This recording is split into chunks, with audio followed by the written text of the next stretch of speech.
Ngồi tu sum son ji tam che chi ngo wo ri ta chen ko ri jam su cha da ka chen zong da mam chi par jep zong huan gun sa yi la ma rum bo chi jep chi pa mo dur me chang chama tang tar wal go sum gu pa chen mu go ni chang sa chang jap su nye ren chiu Shen ji la par za tu so kong ge jia zang ta vi meng ngom ke sren zhen bi dang zha jiang cang hui zem zhe zo sa rin do kur me ke de zhen yur du ji na ma kun ni ju ran ji tan sum ji kong jia ta wang ba ma kar wu jia pe te rang da lu yan sur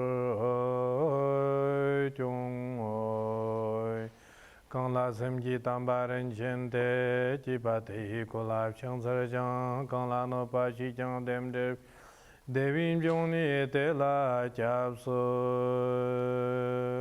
che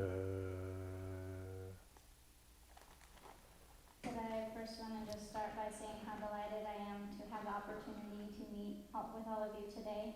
This is my first trip to Missouri, and here in Missouri, and Columbia especially, and this specific University of Missouri. And so I'm just really delighted that we're all gathered here today and that I have a chance to speak about finding peace and happiness. And so I want to begin by thanking all of you. The universe is extensive, is infinite in such a way that there's the world that we directly perceive and have now in our immediate experience, but there are innumerable realms of experiences and worlds that we don't perceive, that we are not aware of. And throughout then the vast and extensive universe, then wherever there is space that is pervaded by life, by living beings. When we say living being, the technical term is actually sentient being. Then what that means is that they have mind or consciousness of some kind. The consciousness that experiences things throughout the past, that experiences thinking of and looking towards the future. The consciousness that experiences and thinks about the present. That conscious experience of being alive, of knowing life. And so sentient beings are beyond number, are beyond any amount that we could try to quantify. They're limitless and infinite.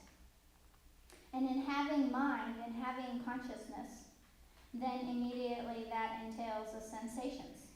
And when we have sensations that are both pleasant and unpleasant, of happiness and of pain. And so all sentient beings have this mind, and in having these sensations that are pleasant and unpleasant, there is that wish or want to find pleasure or happiness, and a want to be free from suffering, to be free from even the tiniest traces of discomfort, and so forth.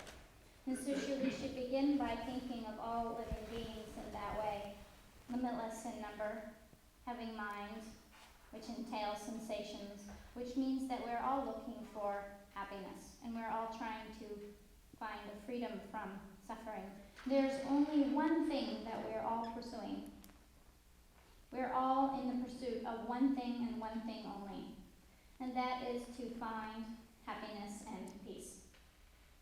We're all pursuing that single goal. With that in mind, we engage in all kinds of actions, physical and verbal, looking for peace and happiness, a well-being. And that is the only reason why we act or move. We move towards pleasure and likewise away from suffering. And if we look around at the world that we directly perceive in this moment, it's like a big movie screen moving before our eyes.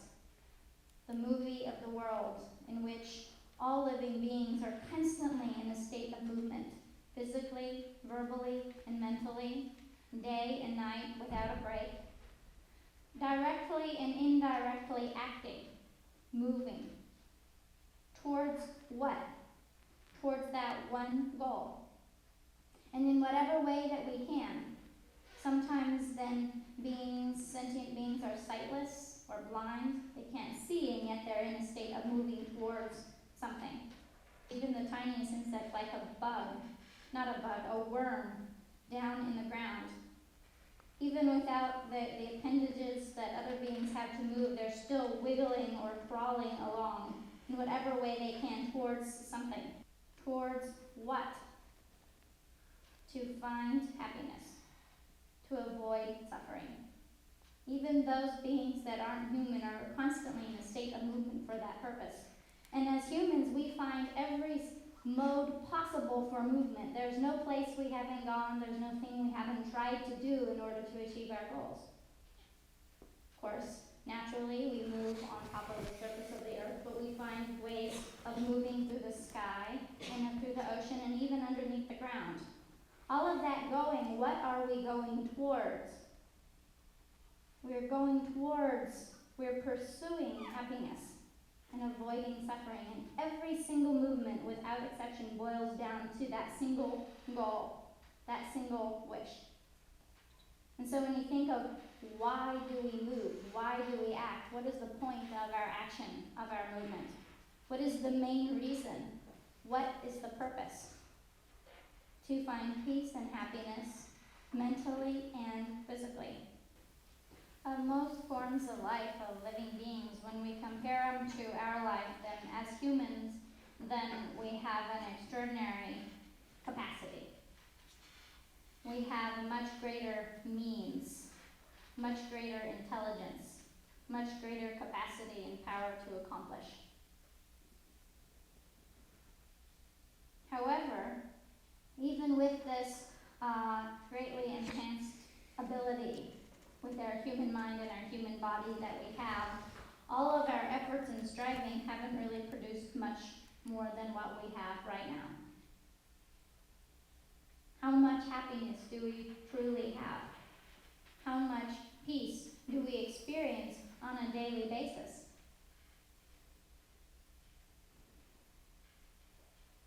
Despite all of our fancy methods and all the different things that we figured out how to do, there isn't a single example of anyone in the world that we can say has accomplished everything they want and experiences only peace and happiness, completely free from suffering in its entirety.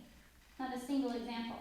We have plenty of examples of people who are rich, who have lots of money. We have plenty of examples of people who are famous, are world-renowned. We have plenty of examples of people who are extremely intelligent and knowledgeable in all kinds of fields.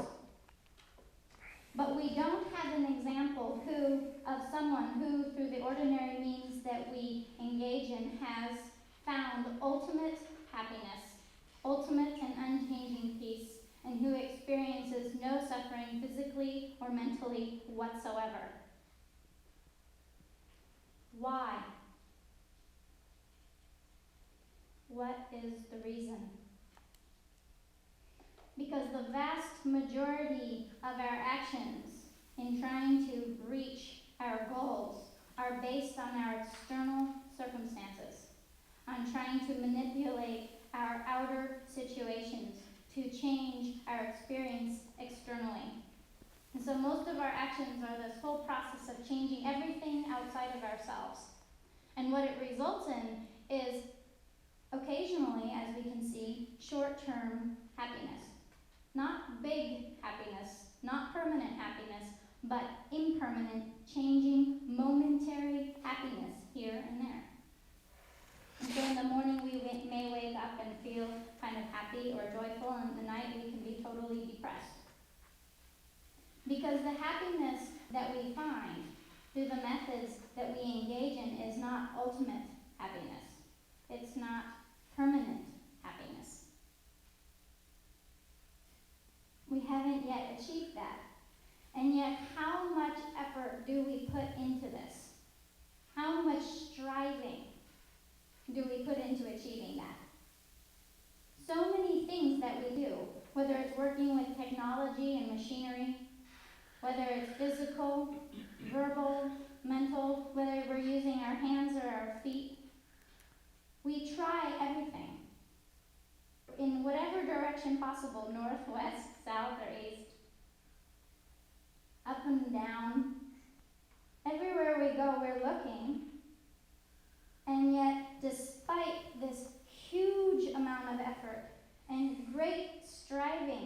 that we put, then the happiness and peace that we find is still short-lived, is still quite small. There's somewhere that we're forgetting, some place that we've left out, something left over, an important element. Here we are putting huge amounts of effort, day and night, all day long, physically, verbally, mentally. And yet the gain that we get, the profit from all of our striving, that profit margin is very small. There's something we're leaving out. And that is the internal experiencer of everything, our mind. We've got everything covered externally, in every direction, on every level, but it's not achieving the goals because we're forgetting one of the most important factors, which is the mind itself, the internal experiencer. So when we talk about true happiness, true peace, ultimate happiness and peace, that's something that is experienced within the mind, that is found and created there. We might wonder, why is it that that peace and happiness is found within ourselves? Why isn't it found within our external environment and circumstances? The vast majority of our problems and of our sufferings, of all of our anxiety and concern, they originate from and are created because of the mind. We can call them disturbing emotions. In the mind of any being that they arise in our experience, their function is that that individual experiences suffering, discomfort. That's what a disturbing emotion is. That's its function. It causes suffering for ourselves and others. And so we have all kinds of obvious or perceptible disturbing emotions. For instance, when we see any kind of form, sound, taste, touch, tactile sensation, or scent, something that we find attractive or nice, and then based upon our coming in contact with that object, then we have a desire or attachment that arises. And that desire and attachment is such that it feeds on itself. The more we have, the more we want. It's insatiable. Where we're always wanting or needing something, which means we have the suffering of not getting what we want. We have the suffering of getting what we don't want. We have the constant suffering of being dissatisfied that is always arising within our mind. And the nature of our desire is that no matter how much we get, it only grows. It's insatiable. There's no point where we get, and then suddenly we're totally content and fine. There's never a point where we reach, and then we're finally satisfied. We're totally content and okay forever. And so it disturbs the mind. Just one of many disturbing emotions, negative emotions. And then we have one of the more obvious ones is anger, which is something we all know to be excruciating. When we experience it, it's painful. It causes suffering for ourselves and others. Whenever anything unwanted occurs for us or our loved ones, our parents and family and children and so forth, based on that, then we have a great aversion or anger that we experience towards someone or something. Or for instance, another one of our more obvious negative emotions is that of envy or jealousy. As soon as it arises, the experience we have is unpleasant, is that of suffering. Once we have disturbing emotions, and for as long as we have them, there will never be a point where we've managed to change and manipulate our external environment and then we feel okay. No matter how much we get, as long as we have disturbing emotions within our mind, we're going to feel disturbed. We won't have a peace. We won't feel happiness. When we begin to look closely at our experience, then it is greatly affected by our mind. And the flaws within our experience begin with the minds of individuals, as well as the positive qualities and positive aspects of our experience. And being that we are human and we have human intelligence, we should certainly think carefully about this. We should certainly think deeply into that. Where is the source of true happiness? Where is the source of true peace? Where is the source of our suffering? When we look at these disturbing emotions, they have only two functions. They cause harm to ourselves, and overpowered or overwhelmed by them, they cause us to cause harm to others. And so the sole function of disturbing emotion is to cause harm to ourselves and to others. That's their only job. And if we begin to look at our experience in our mind, we can see that we're constantly being disturbed by negative emotions and acting out of emotions, and we experience suffering and we create suffering. And when we begin to recognize this as one of the greatest faults within our experience, then we start to look for methods for guarding our mind against being overpowered by and controlled by the disturbing emotions. And as we find ways to free ourselves from these disturbing emotions, then we experience a natural peace that comes, a natural well-being and happiness that comes. It begins within our own mind. And so there's a necessity to learn how to work with one's own mind, to own our own minds, to tame our minds, to refine away the flaws and thus experience the peace and well-being that is naturally there. When we look at, on a global level at the entire world and all of the problems that begin, all of the difficulties and sufferings that we have at the hands of each other, where is the source? Where does it begin? With the disturbing emotions of the individuals in the world. The source of all of our sufferings and problems with each other is that. On all levels, not just global, but then when we look in smaller levels within an organization or a group of individuals working together, why don't we get along? Why do we have disharmony and so forth within that? It's rooted in the disturbing emotions of the individuals. On an even smaller level of a family, why can't there be harmony or peace within a family, happiness within family and relationships? Because of the disturbing emotions of individuals. Even between two individuals, why can't two people get along? Because of the disturbing emotions of the mind. Disharmony is born from disturbing emotions for ourselves and for others. All of the negativity that arises within our experience is rooted in the disturbing emotions of our mind. It is our undoer. Because of all of the negativity that is arising in our minds, our own anger, our own envy, our own jealousy, and so forth. And as it's blazing up in our mind like fire, boiling like water, this massive inferno of negativity coming from within. And so when we look at all of the problems that we have on every level, whether it's local or global, it begins with the disturbing emotions of the mind. And so as we observe our experience in this way and think about our own individual experiences in our own mind, we can see how many problems and how many of our difficulties and disturbances are rooted in the disturbing emotions of our mind. That all of our disturbances and problems then is the reaction of the mind to our situation. The fears and concerns and worries that we have, they're because of the negative emotions of our mind. If we were able to find a skillful method to work with our mind to slowly decrease the disturbing emotions, we would experience a peace from that, a natural happiness from that. Without the disturbing emotions, we would already have a peace of mind, a happiness of mind.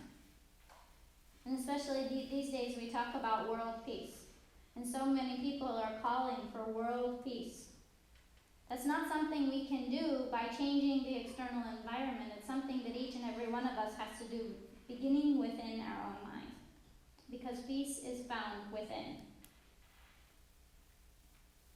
And so when we look at finding peace within our own mind, then there are many different methods and in different spiritual traditions and paths and so forth, different meditations that are taught. And all of the meditations are then the point of the meditation is of working with our mind to decrease our disturbing emotions and thus experience a peace and happiness. But the root of all of them, and the most important factor behind all of these different kinds of practices and meditations, is a kind heart.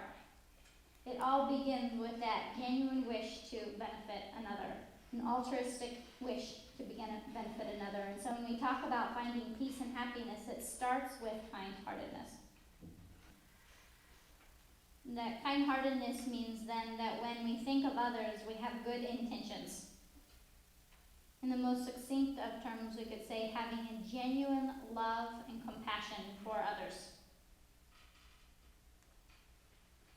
Love, true love, is the sincere wish that another find happiness. True compassion is then the wish that another be freed from suffering.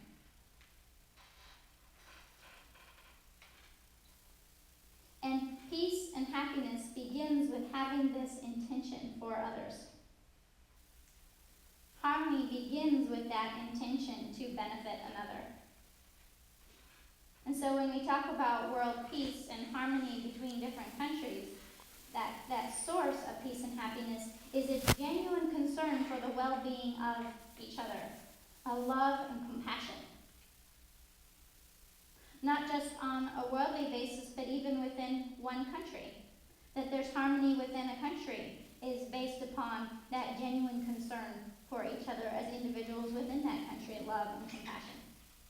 And on even the small scale of just the relationship between two people, that it's harmonious, that it's positive, is based on the fact that they're looking out for each other's welfare, out of a genuine concern that the other find happiness and not suffer. Genuine love and compassion, a kind-hearted intention. The string that binds us, that keeps our relationships, that allows us to abide in harmony, is a genuine kind-heartedness. Is that love and compassion, and on every level it is dependent upon that. In many days when we look at our time and this generation here, we have a huge responsibility. On the one hand, just as far as our own personal experience within this life and our present circumstances, if we want to experience a happiness and peace of mind and so forth, it really will begin with having a benevolent, kind-hearted intention. We really do need to have a greater concern and love and compassion for others, from which then we'll experience our life transform. Here I'm not talking about just paying lip service to kind-heartedness, where we're like, oh, I want to work for others, and we talk about it and so forth. And we might even act in ways that seem to work for others, but what it boils down to, if we take an honest look at our intention, is that we're getting something out of it. That's not true love and compassion. That isn't true altruism. It's not the genuine concern that I'm talking about, where we appear to be helping others, but it's because it serves ourselves. Then our love and compassion, our concern, is flawed. Our intention and our actions should be the same. That we're not just appearing to have a kind-heartedness and wanting to help others, but we have the genuine wish within ourselves in an unbiased and complete way. And if we have that, our whole life will 100% be transformed. Because what happens when we train in cultivating a greater love and compassion for others and thinking about others first is that our own concern for ourselves decreases. The worry and concern and all of the emotions about ourselves will begin to decrease, and so it just starts to change our experience. And the reason why is when we look at our mind right now, we think of ourselves as being the most important person. We are more important than everybody else in our wish to find happiness and our wish to avoid suffering. And to the degree that we have this intense attachment to ourselves, to that degree we suffer. And we don't actually ever find a time where we accomplish true benefit for ourselves out of that self-centered intention. Whereas, on the other hand, to the degree that we have that concern for others, that wish that they find happiness, and not suffering, then our own attachment to ourselves and our own needs decreases. And when that happens, our negative emotions decrease and we experience a greater joy. And all of our actions have a greater power. Our plans have a greater strength behind them, and it really begins to bring about a true change. And so when we think of others, we accomplish our own benefit, which is needed. But it is also the indispensable key factor to our being able to really benefit others. And so we might think, well, what's the big deal about changing my own intention? Because no one else in the world has this kind-hearted intention, so why should I? We might think that. But that's a mistake. If we do, then we might as well say everything's going in the hole. It's all going to just be bad, and so I can too. And then the whole world will just continue to get worse and worse without there being any hope, generation to generation. More and more suffering, a greater and greater ignoble mind and intention. One person can have profound and lasting effects. And we have to make that commitment to start with ourselves. And then others then can use us as an example. One person influences another person, and we have two people influencing more, 3 and 4, and so forth. It's extremely important. We have to begin with ourselves, and that's our responsibility, and we should in no way look down upon that or think that it isn't of value or won't bring about change, because it will. We might wonder if it's really possible to change our mind to that degree. 100%, we absolutely can. Everything that we experience in our reactions are all based on habitual tendencies, the habits of the mind. And if our habitual tendency is towards disturbing emotions, and we just play into and feed them whenever they arise, we can just continue that habit and it will get worse and worse and we become more and more entrenched in it, thus harming ourselves and also accomplishing the harm of others. But on the other hand, with a firm resolve and really committing to work with our mind through various ways, we can also turn it around. We can not allow our mind to become habituated to negativity. And our habit will change so that it becomes our natural inclination to be the opposite of that. And so changing the mind is easy. It's just a matter of habituation, a matter of learning how to work with it in whatever circumstances arises. On the one hand, then we have a lot of negativity and the flaws of the mind that can potentially occur. But we also have innumerable innately positive qualities within our mind that we can cultivate and uncover and make evident. And the choice is ours. How we choose to work or not with our mind is up to us. But if we do choose to, there are innumerable ways, and we're completely able to begin to change our experience from within. When we begin to work for others, we actually benefit ourselves. And so then we have a twofold benefit. When we have that heartfelt concern for others, then there's a natural joy and happiness that we find within our own mind. And, of course, we're able to actually benefit others on a much greater scale. And then we'll see an extraordinary difference in our experience and in our mind.